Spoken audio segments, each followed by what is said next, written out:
पुलवामा हल्ल्याचा मास्टरमाइंड मसूद अझरच्या मुसक्या आवळण्यात भारताला यश आलंय। सैतान मसूद विरोधात संयुक्त राष्ट्रामध्ये प्रस्ताव सादर करण्यात आलाय। मसूद अझरच्या मुसक्या आवळण्यात भारताला यश। संयुक्त राष्ट्रात मसूद अझर विरोधात प्रस्ताव। अझरचा ब्लॅकलिस्टमध्ये समावेश। पुलवामा हल्ल्याचा कट रचणाऱ्या जैश ए मोहम्मद या दहशतवादी संघटनेचा म्होरक्या मसूद अझरच्या मुसक्या आवळण्यात भारताला यश आलंय। अझरचा ब्लॅकलिस्टमध्ये समावेश करण्यासाठीचा प्रस्ताव संयुक्त राष्ट्र सुरक्षा परिषदेत मांडण्यात आला। अमेरिका, ब्रिटन आणि फ्रान्सनं हा प्रस्ताव मांडला।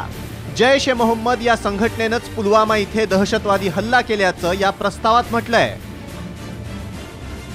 यांना आंतरराष्ट्रीय दहशतवादी जाहीर केल्यानंतर देखील युनोकडून पाकिस्तान त्याला प्रतिबंध करेल का यांच्या दहशतवादी कृत्याला, हा महत्त्वाचा प्रश्न आहे। त्याचं उत्तर दुर्दैवाने नाही असं द्यावं लागेल, कारण आजही हाफिज सईद उघड माथ्याने उजळपणे भारताच्या विरुद्ध गरळ ओकतोय, भारताच्या विरुद्ध जिहाद करण्याची हाक देतोय, एक छुपं युद्ध करण्याचा प्रयत्न करतोय।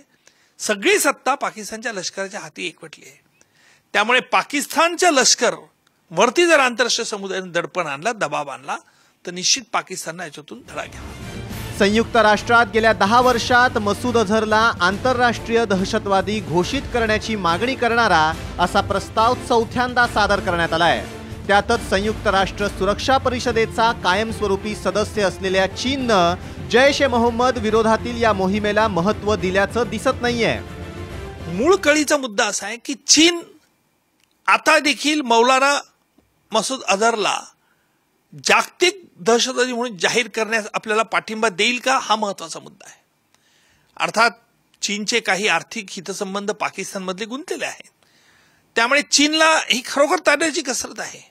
एकीकडे आंतरराष्ट्रीय समुदायाचा दबाव, दुसरीकडे पाकिस्तानची वाढती दहशतवादी वाटचाल आणि भारताचं या दृष्टिकोनातून चीनला देखील सहकार्य हवं आहे। सैतानाच्याच मुसक्या आवळण्यात भारत यशस्वी ठरलाय।